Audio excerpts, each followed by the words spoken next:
I want to talk to you guys about geopolitics. Geopolitics is something that is very simple, but at the same time, there are a lot of people who overcomplicate the subject on geopolitics.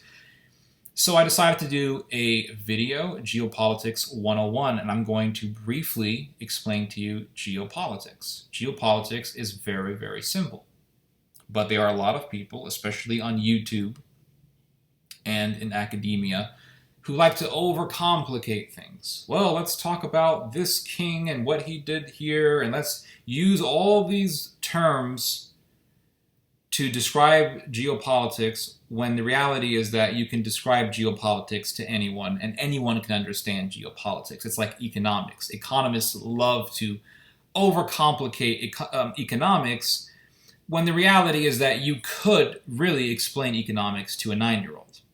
Anyone can understand economics, and anyone can understand geopolitics. Geopolitics is very, very simple. You have countries that are superpowers, and you have everyone else. And the big superpowers, they want to control other countries because they want to take those countries' resources. They want to take those countries' stuff. That's pretty much what it comes down to. They want to take the resources because they want to make money. So how do you control other countries? Well, easy. You control other countries by fear of your military, and also by ideology and money. You have superpowers, right? And then you have regional powers, and then you have the little countries that are subordinate to those regional powers, and ultimately to the big superpowers. So, for example, Russia is a global superpower, right? It's a colossal power, and it uses regional powers like Iran. And then you have Hezbollah. Hezbollah is a small little political entity. It's not a superpower. It's not a regional power. It's a very influential, and it's also a very powerful political element within one small third world country called Lebanon. But what has power over Hezbollah? Well, it's the regional power of Iran. And so Iran backs Hezbollah, Russia backs Iran. Ultimately, Russia is backing Hezbollah through a regional power, Iran. Very, very simple. So how do you control the weakest of the countries, or the weakest of the political entities or the governmental entities? You control them through regional powers. You have Syria. Syria is just a satellite country of Russia. That's it. Why is NATO so obsessed with squashing Bashar al-Assad? It's not because he's a tyrant or a dictator or anything like that. It's because he is a puppet for the Russians. He is an ally of the Iranians, which means he's a puppet of the Russians, because Iran is a regional power in the Middle East that is a satellite state for the Russians. Bottom line, that's what it comes down to. Turkey is a regional power within the Middle East. Turkey is a satellite country for the Americans. So Turkey goes against Bashar al-Assad because Turkey is a satellite for the Americans, and he's going against a satellite for the Russians. It really is that simple. That's really what it comes down to. Armenia versus Azerbaijan. Why does Israel support Azerbaijan? Well, for one, Azerbaijan is a NATO ally. It's an ally of the Americans, while Armenia is an ally of the Iranians. So Israel has to support an ally for NATO, because Israel is dependent on NATO for military protection, specifically the Americans for military protection. And secondly, and this is probably the ultimate reason, Israel takes oil from Azerbaijan. It buys oil from Azerbaijan. Israel doesn't have oil, regardless of what all these Zionist scam artists will tell you. Oh, there's oil there. You know, God told me there's oil in Israel. Israel doesn't have oil, so Israel needs a source of oil. Azerbaijan is one of Israel's main sources of oil. So there's resources. and there's also political interest. So it will support a U.S. ally, and at the same time, it will support Azerbaijan because, well, it wants to buy oil. This is pretty much how geopolitics works. The Germans don't like the Russians, but at the same time, the Germans will be pretty diplomatic with the Russians because there's the Nord Stream 2 pipeline, and Germany wants that natural gas from the Russians. The Americans are angry. Hey, don't do that, Germany. Germany is like, well, we want this natural gas. And Germany is a very strong NATO member. It is the most powerful country within the European Union.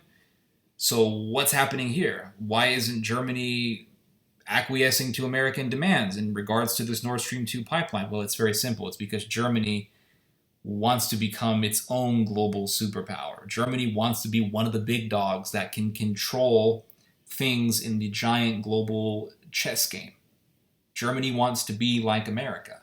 So Germany's saying, well, we're not really going to listen to you because we don't want to be dependent on the American security umbrella.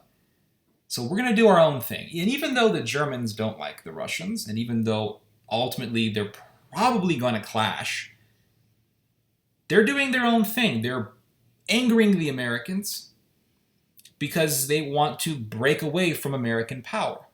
Germany is the head of the European Union. Germany is one of the technological centers of the earth. Germany is one of the biggest arm dealers in the world. Germany is the head of literally the biggest economic bloc in the world, the biggest free trade zone on earth, the European Union. Germany has the capacity and it's in the position to tell the rest of the world to screw off, and it can be a global superpower. So in the paradigm of geopolitics, where you have bigger countries controlling weaker countries, Germany can be one of those bigger countries. It can tell the Americans to buzz off. So geopolitics is very simple. It's basically who has money, who has the power. And the ones who have power over the weaker countries, and it can take the resources of weaker countries.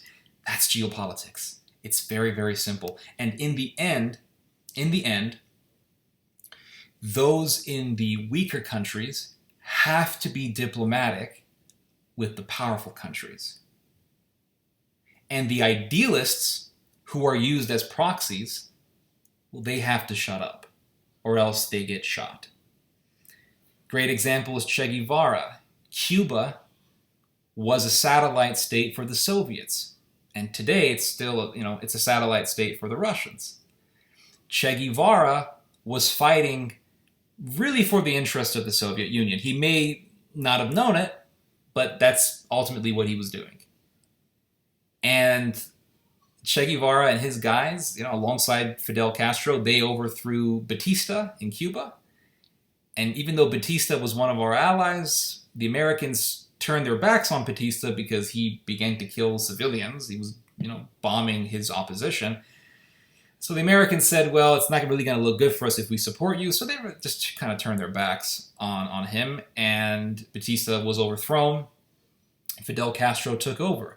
Cuba became a satellite state for the Soviet Union. And that began to jeopardize the American position in the Northern Hemisphere. So the Americans were very worried about the Soviet Union using Cuba as basically a military outpost against the Americans. They called Fidel Castro to the negotiating table. Fidel Castro negotiated with the Americans and ended up establishing the deal. Che Guevara was pissed. He's like, what are you doing? You're siding with the imperialists. You're siding with the Americans. We're supposed to be fighting for, the workers of the world. And Fidel Castro was like, listen, Che, shut the hell up, all right? If we're going to be ruling this country, we got to be friends with the big dogs. Play diplomacy with the Soviets, play diplomacy with the Americans. And Che Guevara, he was kind of like this, he was this proxy for the Soviets. He's like the boxer who doesn't know that the game is rigged. And Che Guevara ended up getting shot. He ended up getting executed, they say, by the Bolivians, but really there was a CIA agent present making sure that the job was done. It's like the PLO. The PLO, they were these militants who were fighting for their left-wing Palestinian cause, but they were also proxies for the Soviet Union. And they say, well, the PLO, when the PLO was fighting the Maronites in Lebanon, the PLO was getting armed from Libya. They were getting arms from Libya. And they said, well, Libya is arming the PLO. Sort of. Libya was arming the PLO, but ultimately it was the Soviet Union that was arming the PLO. The Soviet Union was arming the PLO through Libya. So that's really how it all works. Libya is a regional power in North Africa, right? I mean, Libya was the head of the African Union, or wanted to be the head of the African Union. Gaddafi was the most influential political leader in Africa at one point in time. And the Soviet Union was using that regional power to do its proxy war in Lebanon. And at the end of the day, the Lebanese Civil War was just a proxy war between the Americans and the Soviets. They say, well, Israel armed the fascist in Lebanon. Well, that's true, but Israel was arming the fascists because they were a proxy for the Americans against the Soviet Union proxy. So really, the Americans were arming the fascists in Lebanon through Israel. Israel is giving weapons to Azerbaijan. Turkey is giving weapons to Azerbaijan. Germany is giving weapons to Azerbaijan. Why? Because Armenia is closer to Russia as an ally than Azerbaijan is. Even though the Russians are being diplomatic with Azerbaijan because it doesn't want to lose Azerbaijan, the Russians have a partnership with the Azerbaijanis. But the Russians have an alliance with the Armenians. So Armenia is closer as an ally to the Russians as opposed to Azerbaijan. So the NATO countries will support Azerbaijan against Armenia because technically they are a part of an alliance, an alliance of countries that are supposed to be loyal to the United States, although with Germany that's changing. Saudi Arabia will butcher tens of thousands of people in Yemen. Well, it doesn't matter. Why? Because Saudi Arabia is involved in a war in Yemen against the Houthis. The Houthis are being armed and trained by the Iranians. What does that mean? Well, what it means is that they are ultimately a proxy for the Russians. Because they're being armed and trained by the Iranians, they're really a proxy for the Russians. So Russia is using a regional power, Iran, to arm a small group of militants against a proxy for the Saudis, who are ultimately a proxy for the Americans. So that's really how this works. You have your colossal powers, America and Russia. They will support regional powers. For the Americans, it's countries like Israel, like Saudi Arabia, like Turkey. These are regional powers. With the Russians, it's Syria, it's Iran, and they will support these regional powers in order to support smaller governments, weaker governments, or smaller political entities like Hezbollah. And they're in proxy wars against each other because they want resources, oil, minerals, diamonds, all that stuff. You know, the Japanese, they are a satellite state of the Americans, although that is gradually changing. The Japanese are pushing more and more for independence because they have that. They have the logistics, they have the capacity to do so. The Japanese are interested in natural resources in the South China Sea. And the Chinese are saying, hey, that's our stuff. And the Japanese are like, we want to drill. We want to drill for certain minerals and resources in the sea. And the Americans are very interested in using the Japanese. Why? Because the Americans want control over the seas. The Americans want to maintain their control over the seas. because if you have control over the seas, well, you have the most powerful navy in the world, and you also have control over resources in the oceans. So that's really what it comes down to. Power means resources. Resources means money. Money means, well, power. It means that you have the biggest GDP in the world, and you can tell their people what to do. So geopolitics, very simple. People love to overcomplicate things. It's not complicated. It's very simple. You got the big dog, you got the medium-sized dogs, and you got the little chihuahuas. Okay, big dogs use the medium-sized dogs to control the chihuahuas. That's it. That's the formula. Very simple. Certain countries that are regional powers can become so big that they become a colossal power. We're seeing this with Germany, Turkey, and Germany. Germany, Turkey, and Japan. Now, there are certain countries that are regional powers, and the reason why they're regional powers and not superpowers is because once they leave their region, they're no longer powers. They're just, they're not that good at fighting wars. Iran is a great example. Iran is a regional power, right? Iran is a powerful country in the Middle East. Put Iran against Saudi Arabia, yeah, Iran will be a very difficult fight. Put the Iranians against, I don't know, the Americans, the Iranians will get their asses kicked. So that is the bottom line. That's geopolitics right there. You got your big dogs, medium dogs, and then you got your chihuahuas and poodles. Big dogs use medium dogs to control chihuahuas and poodles. Very simple. Anyway, hope you guys have learned something from this message. You guys just heard some theology. God bless.